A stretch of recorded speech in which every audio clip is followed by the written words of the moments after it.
Hi everyone. Today I will talk about my strategy to analyze a piece of classical music. Well, in this case, we're going to analyze Beethoven's Piano Sonata number 11. This is Opus 22 in B flat major. This is the first 12 measures of the second movement of this piano sonata. The reason I chose this excerpt is that this is a very beautiful excerpt, and the simplicity of it will help me to demonstrate how I analyze a piece of tonal music. Before I start to analyze, let's listen to the excerpt of this movement. There are some tips as to how to listen to an excerpt. So first of all, you have to try your best to listen to the tonal center of this excerpt, because sometimes it's pretty stable in one tonality, sometimes it tonicizes, sometimes it modulates to a different key. So when you listen to a piece of music, at least have some idea as to what is going on in terms of the tonality. And if you can, listen to cadences, meaning that you have to kind of know where the end of the phrases are. Just try your best to do that. But if you can, that's totally fine too, but just really train your ears for it. Listen to the tonal center and cadences. Right, here we go.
After we have listened to the excerpt, we should have some idea of the tonal center and the cadences, maybe some idea, not certain, but we do have some ideas. And then now I'm going to tell you my strategy.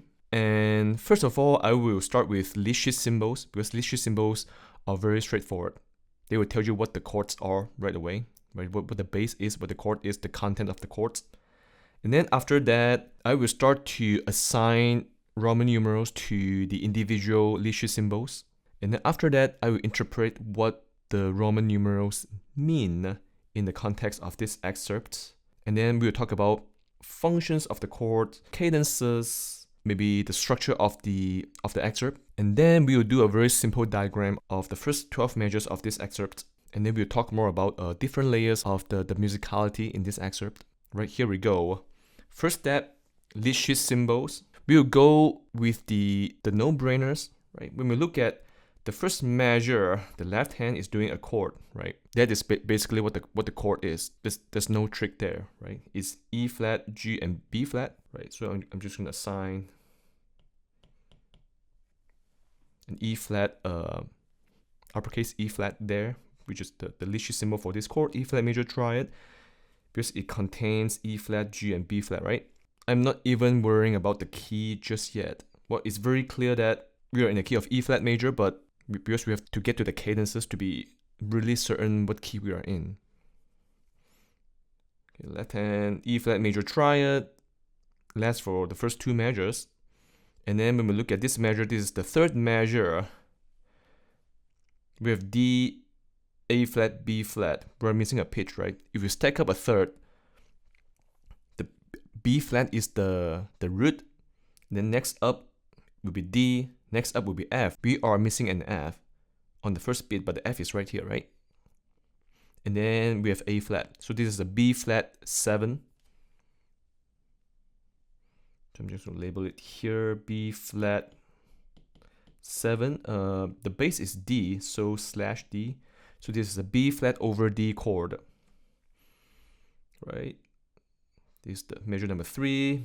It's last through measure number 4. And then measure number 5 it's a little tricky. If you look at the left hand, we have E flat, A flat, and B flat. You can't really stack up a third and make a sense out of this chord because it's not a tertian chord, because they are one non-chord tone in this chord. And then if you look at the right hand, it's F sharp. That doesn't really help because F sharp is another non-chord tone.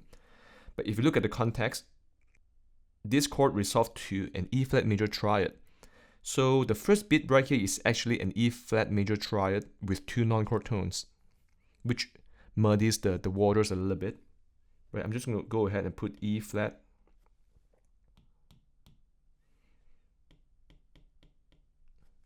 major triad right here, because nonetheless this is still an E flat major triad with two non-chord tones eventually resolved to the chord tones. Right, we have a little link here to this chord right here is an E flat major triad, but the bass is G, right? E flat, G, B flat, right? Measure number 7 is the most exciting measure yet, because every beat there's a change of chord, right? The first one is A flat, C, and E flat. So A flat major triad, A flat, C, E flat. The next chord, A flat, C, natural. This is an augmented triad. And then A flat, C, F. This is an F minor triad, but over A flat. All right, all of these chords share the bass, which is an A flat. Okay, and then measure 8. This is E flat, G, and B flat. Is another E flat major triad, but the bass is B flat. Right, on the third beat, we have B flat, missing a D, F, and A flat, but the D is right here on the right hand. So this is a B flat 7 in root position. And then to E flat major triad. This is E flat major triad. If you keep going, we have another chord here, B flat, A flat, right? B flat, E flat, G. So the first, I should say on the downbeat, this is an E flat major triad over B flat. And then to this, on the weak beat, the off beat, B flat, D, F, A flat. This is a B flat 7 to E flat. And then this is the same thing, B flat, this is a bass clef, so watch out for that for your clef. E flat, G. So this is an E flat major triad over B flat. And then this right here is B flat 7. Same as this, right? Same progression. And then to an E flat major triad, and then it alternates between E flat and B flat 7.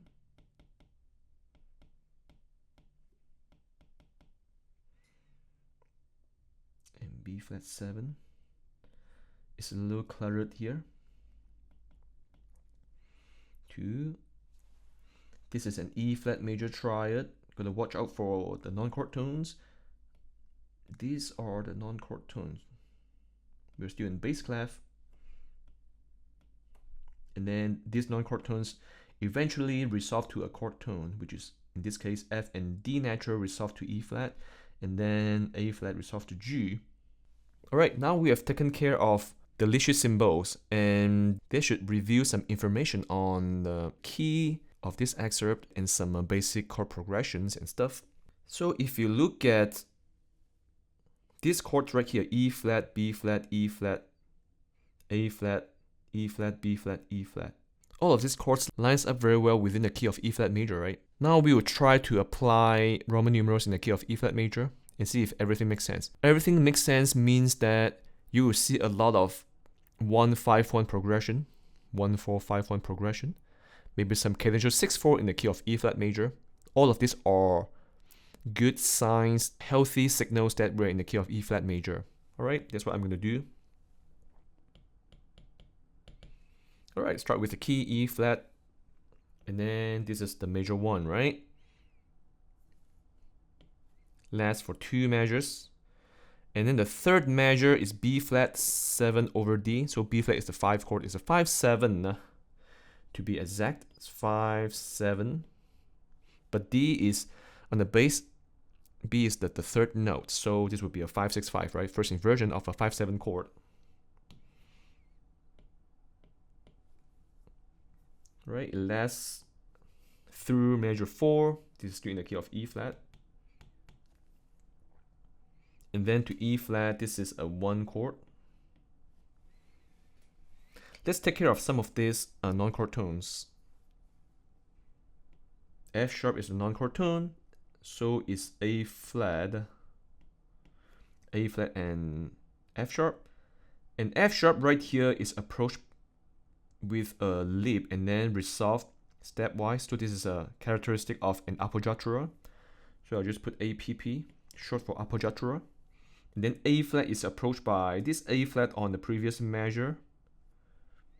A flat approached by the same note and then resolved downward stepwise. So this is a characteristic of suspension. For suspension, you have to label the intervals from the bass to the suspended note, and then again from the bass to the resolved note. So E flat to A flat is a 4. Well, it's a 4th, I should say. And then E flat to G, G is the resolved note. E flat to G is a 3rd. So this is a classic 4-3 suspension. And then we have a little link right here. This is actually an expansion of the 1 chord. So we don't really need to label anything here. If you want, this is a 1 chord, this is a passing note. Right? Or all of these are chord tones. And this right here serves as a link to connect the phrases, but we will talk more about that later. Let's keep going. This is 1-6. Usually when the same chord is repeated, you can just put the inversion of it. Just put a 6 right here. Means 1-6. Major 7, A flat major triad in the key of E flat major is the major 4. And then this is an augmented 4 chord. I'm going to put a plus sign. Because this is the same chord, right? It's the same 4 chord, but the mode is different. Now is an augmented from a major triad to an augmented triad. So I put a plus sign, meaning that this is a major 4 and then with a plus sign, meaning an augmented triad. And then to F minor triad, which is the 2 chord, the 3rd in the bass, 2-6. Now to E flat major triad is a 1 chord. Put this up here. It's a 1 chord. In this case, this is a 1-6-4, right? Still in the key of E flat major, 1-6-4. When a 6-4 chord is used in classical music, it has to be classified with one of this. The first one is pedal 6-4, the second is passing 6-4, and the third and the most important is the cadential 6-4. Now 1-6-4 is followed by B flat 7. This is a 5-7. And we are toward the end of a phrase right here. So this 1-6-4 is qualified as a cadential 6-4. Why?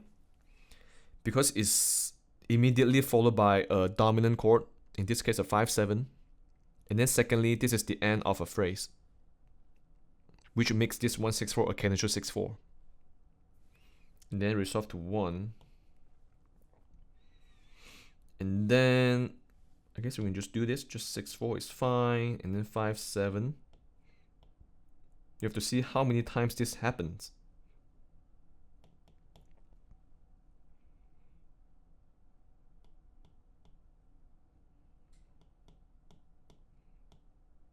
Another cadential 6-4. All of this.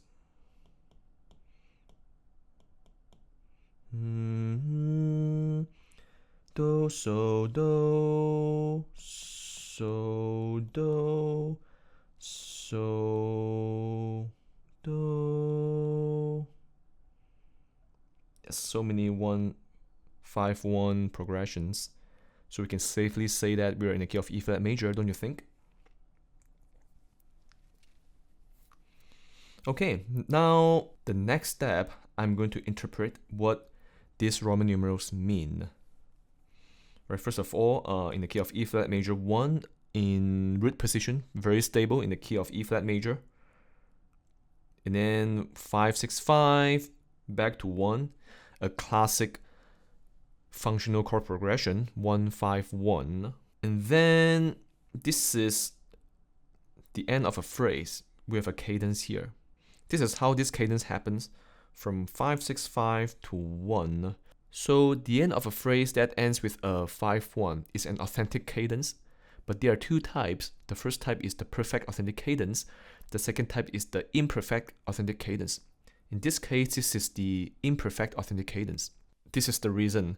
So for it to be a perfect authentic cadence, we will need to have a root position 5 progressing to a root position 1 towards the end of a phrase with the first scale degree on the top of the 1 chord. These are the criteria for a perfect authentic cadence. Other than this, any of the dominant to tonic progression at the end of a phrase are the imperfect authentic cadence. In this case, this is 5-6-5 to 1, inverted 5 to 1. So this is going to be a imperfect authentic cadence. I can do it here with a different color. Yes. So imperfect authentic cadence with a circle. Right, we'll keep going. This small gesture right here is a link that links the first phrase to the next phrase. All right, let's keep going. 1-6-4 to 2-6. Right, this is of tonic function, and this measure is of subdominant function to the dominant function, and then back to tonic. So we have a full functional cycle from tonic to subdominant to dominant back to tonic. And then we have a couple of cadential 6/4s, right? There's one right here, another right here, and then a lot of 1-5 progressions. So Beethoven is trying to tell you that what we are in the key of E flat major. There's no doubt for it. And by using a lot of cadential 6/4s and a lot of the 1-5-1 harmonic progressions. So it's pretty certain that this is in the key of E flat major. That's what Beethoven is trying to tell us. And I forgot to mention the other cadence. There's another cadence happening at measure 9. Cadential 6/4 and then to 1. Or cadential 6/4, 5, 7, and then 1. This is a perfect authentic cadence because we have 5 in root position to 1 in root position at the end of a phrase. And then with the first scale degree, this is E flat, which is the first scale degree of the key at the top of the chord. So this is a perfect authentic cadence right here. So do, and then do on the top of the chord. Here we have another perfect authentic cadence, 5 to 1, and then E flat. This is the first scale degree. Another perfect authentic cadence. Another perfect authentic cadence. And then another perfect authentic cadence at the end. Let's talk about the structure of the piece now. In the beginning, it's just setting up the tonality on the left hand, right, with an E flat major triad chord repeating. We can call this an intro, a very short intro, with nothing but a chord. This is the main theme. And then we have a cadence here. I can put a comma. This is the second phrase, another comma. So we have two phrases.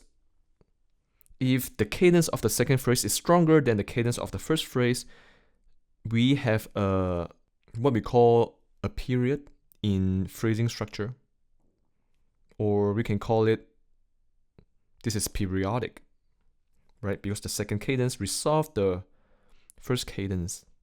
And this is also a classic example of a question and answer structure, or an antecedent and consequent structure. Because the first phrase asks a question, and then the second phrase answers it. And in this case, a perfect authentic cadence answers the imperfect authentic cadence. And then towards the end, the last four measures are not really doing anything but to confirm that we are in the key of E flat major with a couple of cadential 6/4s and a lot of 1-5-1 progressions. So this is the structure of this short excerpt. We can diagram it real quick. Let me pick a color. At the beginning, we have an intro.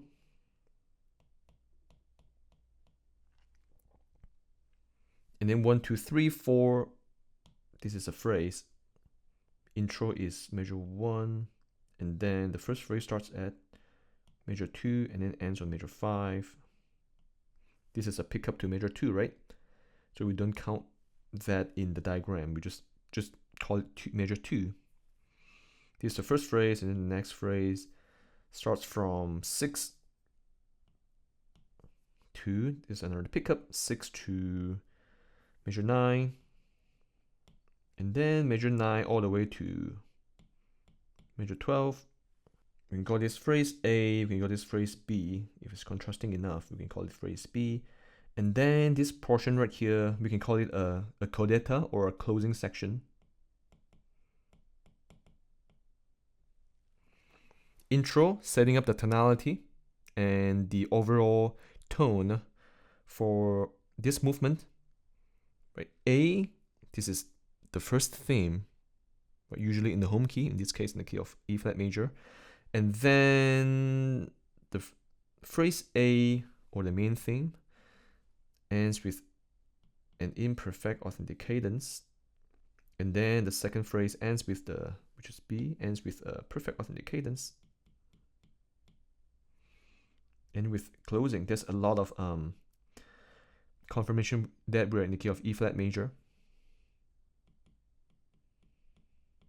If you want, you can put them here. There's a couple more confirming the key, right? Intro, question, answer, closing, which confirms the key. That's all I have to say about the analysis. I would like to end this video by listening to the same excerpt again that we listened to before, with this analysis in mind. So right now you are an informed listener. Try to listen to E flat as the tonal center. How do we do that? You should hear T, Do, D to E flat. You should hear this relationship in the music. It should happen many times. If you look at here, from 5, 6, 5 to 1, 5 to 1, right? There must be a T, Do. If you just listen to the bass, the D is the T resolved back to Do, right? And then there's another So, Do, Ti, Do. All of the melody and chord progressions gravitate toward E flat. So that's how we listen to E flat as the tonal center. And then listen to the cadence. There should be some sense of fulfillment at an authentic cadence, be it an imperfect authentic cadence. You should still feel a sense of fulfillment, and you should feel the most satisfying closure at a perfect authentic cadence. And if you can, I would really encourage you to listen to the bass of the excerpt. This is something that you should hear. Let's say this is E flat, this is the Do. I'm just going to sing the bass of this excerpt. E flat, D, D, sorry, E flat, E flat, B flat, A flat, G, A flat,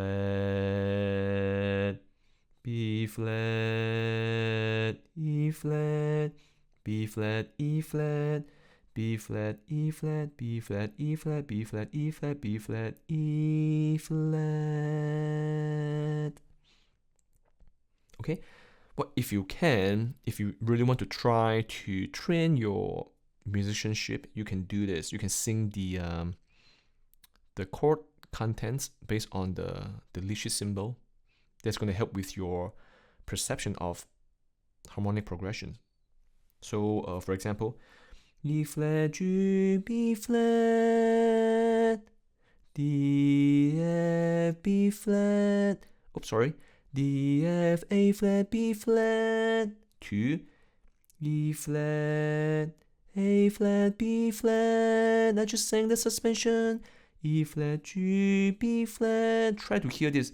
A flat to G, Fa, Mi, 4-3, 4-3 suspension. And then E flat, B flat, A flat, G, G, B flat, E flat, 1-6, A flat, C, E flat, the 4 chord, A flat, C, natural, which is A flat, augmented triad, A flat, C, F, F minor triad over A flat. And then B flat, E flat, G, 1-6-4, B flat, D, F, A flat. This is a 5-7. Combine the other cadence 6-4.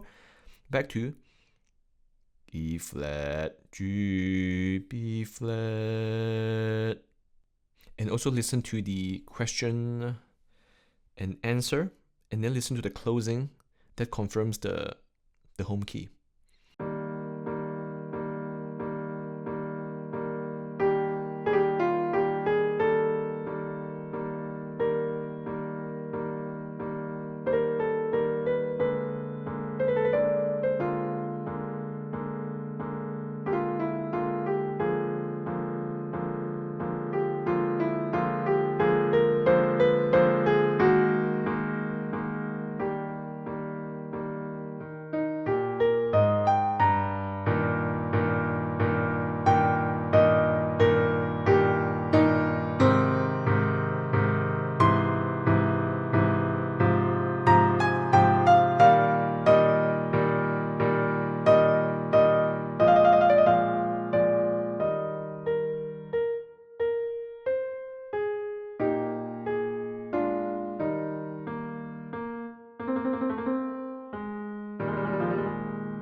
This is the end of the video. If you're interested in more music analysis stuff, I've created a music analysis playlist in my YouTube channel. Well, if you have any comments, please leave it under the video. Thank you so much for watching.